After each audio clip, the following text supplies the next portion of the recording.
quelque chose qui me plaît en France, c'est déjà quand tu vois ça, les paysages comme ceux-là, c'est les montagnes qui vous entourent.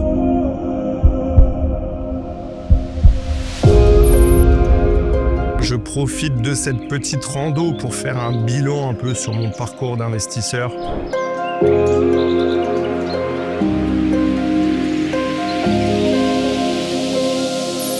Tous les gens qui veulent se constituer un patrimoine et qui veulent se lancer, même en partant de zéro. Je pense qu'il y a des belles choses à faire en France, que l'entrepreneuriat en France est loin d'être mort.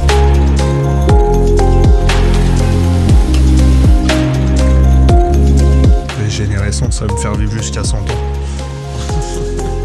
Pendant longtemps, j'ai cherché quel business faire pour gagner de l'argent. En réalité, il faut prendre ce qui fonctionne et ce que tu sais faire et surtout ce qui te plaît. Parce que si tu fais pas ce qui te plaît dans la vie, je pense que c'est le nerf de la guerre. L'argent, c'est bien, mais si tu fonctionnes que avec l'argent, tu peux pas y arriver.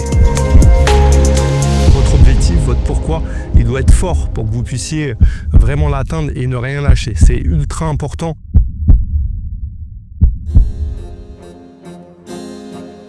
Avec toutes les dernières recherches là qu'on a pu faire ces derniers temps, je me dis qu'il y a beaucoup de gens qui veulent investir dans l'immobilier, mais ça reste au stade du rêve.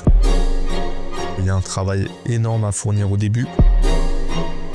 Ils regardent les vendeurs de rêve puis ils se disent c'est bon, vas-y, je vais m'y mettre. Et au final, ils achètent une formation ou un accompagnement et ils s'y mettent jamais. Je pense que c'est vraiment pas fait pour tout le monde.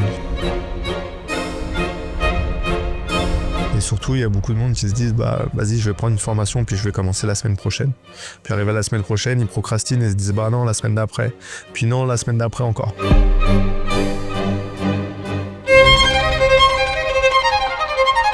C'est bien de regarder des vidéos YouTube, c'est bien de regarder les gens faire des choses et c'est bien de constater ce qu'ils ont aujourd'hui, mais il faut être conscient qu'il y a eu du travail, qu'il y a eu des efforts, qu'il y a eu des sacrifices.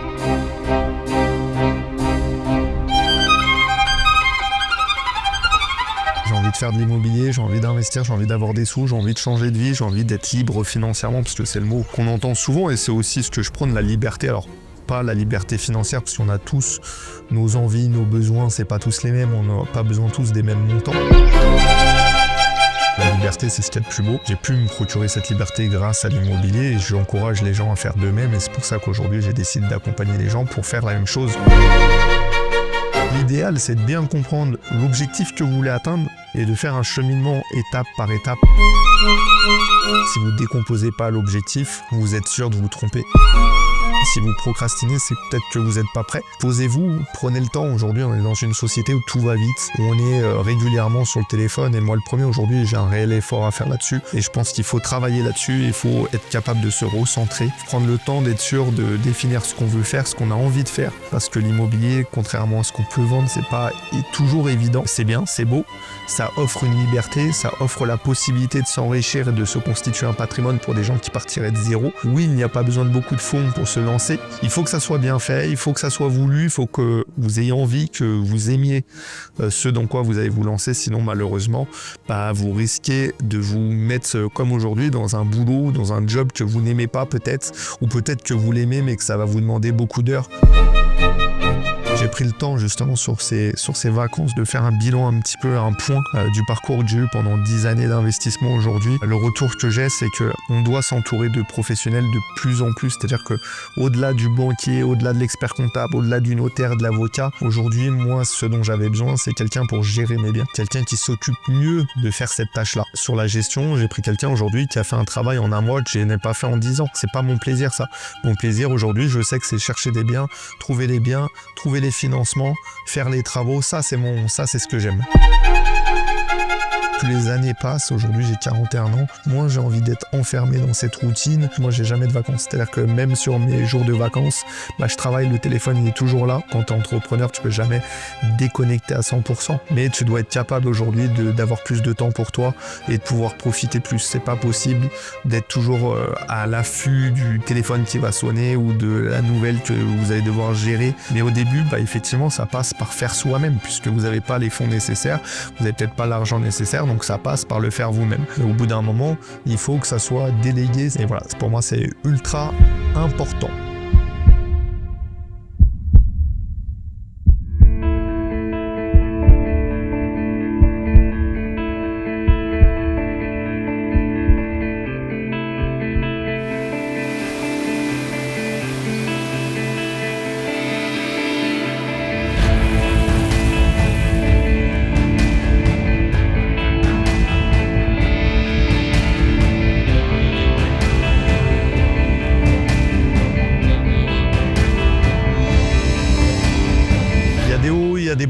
comme dans tout, ça peut paraître un peu bateau de dire ça, mais si je retrace mon parcours, mon premier investissement, ça a été l'achat de ma résidence principale comme beaucoup, même si je savais pas que ça allait être pour ma résidence principale dans un premier temps, puisque quand je l'ai fait, voilà, j'ai vu le potentiel grâce à un copain qui m'a montré, je connaissais rien à l'investissement IMO, je l'avais juste vu faire des calculs toute la journée à la banque sur des petits papiers, et du coup je me suis dit bah tiens, j'aimerais bien faire pareil, ça a l'air d'être sympa. C'est ça qui m'a donné envie de me lancer. Ce qui m'a donné aussi envie de me lancer, c'est j'ai vu qu'on pouvait gagner de l'argent avec l'immobilier, je me suis toujours cherché. En fait, ça fait depuis que je suis petit, je cherche toujours des idées, je cherchais des idées pour savoir comment je pouvais gagner de l'argent. Et j'ai toujours cherché, je voyais des gens qui gagnaient des sous, mais je pensais être pas capable de faire comme eux parce que je me suis dit, bah, hormis travailler à la banque et avoir fait beaucoup de petits boulots quand j'ai arrêté mes études, parce que j'ai fait une trêve sur mes études, j'avais passé un bac STI génie civil, donc un bac sur le bâtiment. Je vais enchaîner les boulots pour gagner des sous et pour commencer à gagner de l'argent et mettre de l'argent de côté. J'ai fait un peu tout, vendeur de fenêtres, éboueur, travailler dans une usine aussi, ça a été certainement le boulot le plus dur que j'ai fait. Je travaillais dans l'usine de ma maman, je peux vous dire que ça,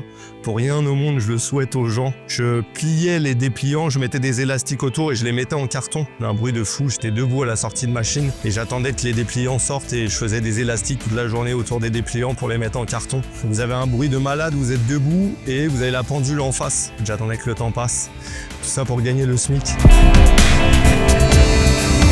peux pas faire ça toute ma vie, c'est pas possible. J'ai repris d'abord des études, c'était un BTS MUC et j'étais en alternance. Et en parallèle, du coup, je travaillais dans une agence IMO. Et la petite dame avec qui je travaillais, la petite dame, c'est pas pour être condescendant ou des choses comme ça. C'est juste qu'elle était beaucoup plus âgée et elle m'a dit, écoute Christophe, elle me dit, je sais pas ce que tu fais là, l'immobilier c'est difficile. Alors qu'elle avait déjà de mémoire une quinzaine ou une vingtaine de biens. Elle était maline. Elle m'a dit, tu devrais aller à la banque. Tu verras, tu auras un 13e mois, un 14e mois, tu auras beaucoup de congés payés, influençable. J'ai dit, ok, bingo, je vais à la banque.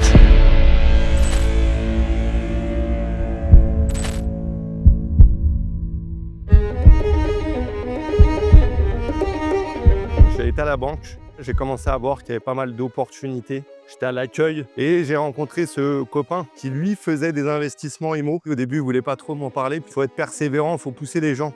Je suis un peu un forceur. Je vais pas lâcher. Quand j'ai une idée en tête, je lâche pas et je vais au bout des choses. Il a fini par m'expliquer, me montrer un petit peu ses calculs. C'était une méthode un peu à l'ancienne. Son objectif, c'était de rembourser les crédits le plus rapidement possible. C'était ne plus avoir de crédit et toucher des loyers. Et du coup, il m'a expliqué un peu sa vision des choses. Au total, il en avait eu jusqu'à 6, 7. Mais en fait, il vendait les biens pour pouvoir rembourser les crédits des derniers biens qui lui restaient. La stratégie, elle n'est pas si mauvaise quand on réfléchit parce que du coup, il a un patrimoine net d'encours de prêt. Sauf que quand tu fais ça, tu ne te sers pas de l'effet de levier du crédit. C'est une stratégie, c'est lui qui m'a mis le pied à l'étrier. En tout cas, c'était une grande maison, comme je vous l'ai déjà montré, que j'ai divisé en deux. J'aurais peut-être pu diviser en trois. Très facile la division, puisque ça ressemblait vraiment à un bâtiment. La seule difficulté qu'il y avait, c'était l'escalier. Une acquisition aux alentours de 300 000, un petit peu moins, plus les travaux, environ 100 000 € de travaux. C'est la première opération qui m'a fait réfléchir. Première chose, ça a été la partie travaux. Tout le monde m'a dit, Christophe, tu devrais pas te lancer dans les travaux, c'est vraiment complexe.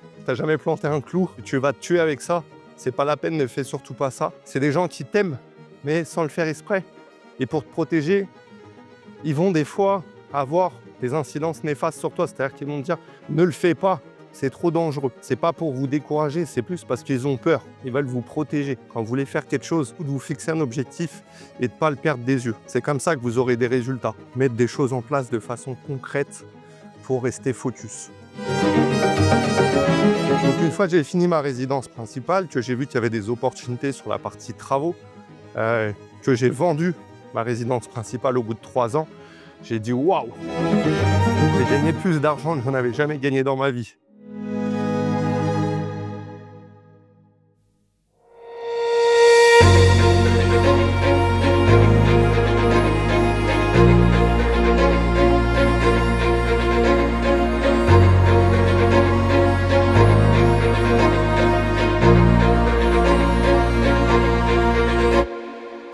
De zéro. Donc, comme j'ai perdu mon papato, j'ai dû me débrouiller aussi un petit peu en chef de famille.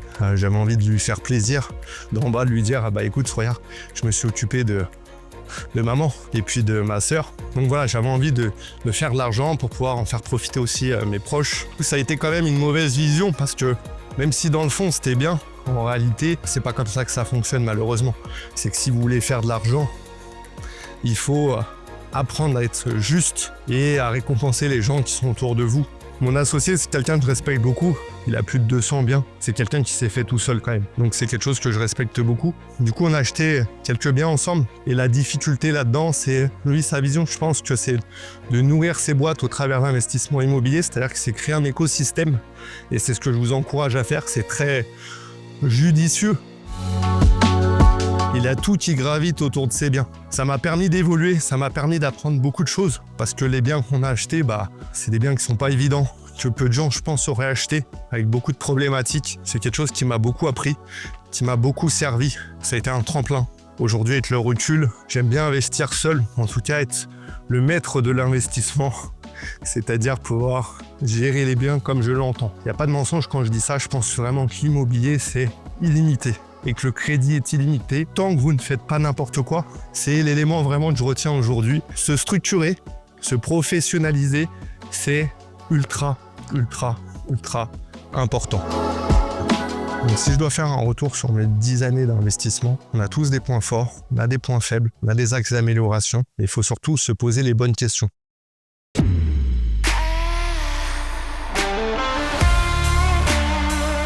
J'ai pas une ambition de devenir milliardaire et de gagner énormément d'argent.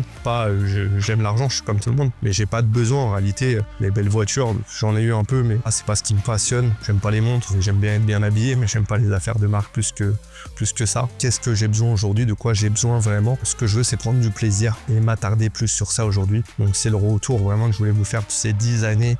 Il y a eu des moments agréables, des moments moins agréables, des moments de doute, des moments où tu te dis mais qu'est-ce que je fous là? Putain, pourquoi je fais ça? Mais j'ai ma famille, mes amis qui sont en train de faire des barbecues, qui sont devant Netflix le soir. Moi, je suis là en train de trimer, en train de galérer. Dans quoi je me suis foutu? Je prends des risques. Pourquoi je fais ça? La différence, vraiment, c'est votre mindset et puis aussi votre caractère. Moi, j'ai un caractère fonceur, donc je me pose pas non plus 10 milliards de questions. J'ai un objectif, j'y vais. Je fonce. Profitez de votre expérience parce que ça reste une expérience de vie, c'est un voyage.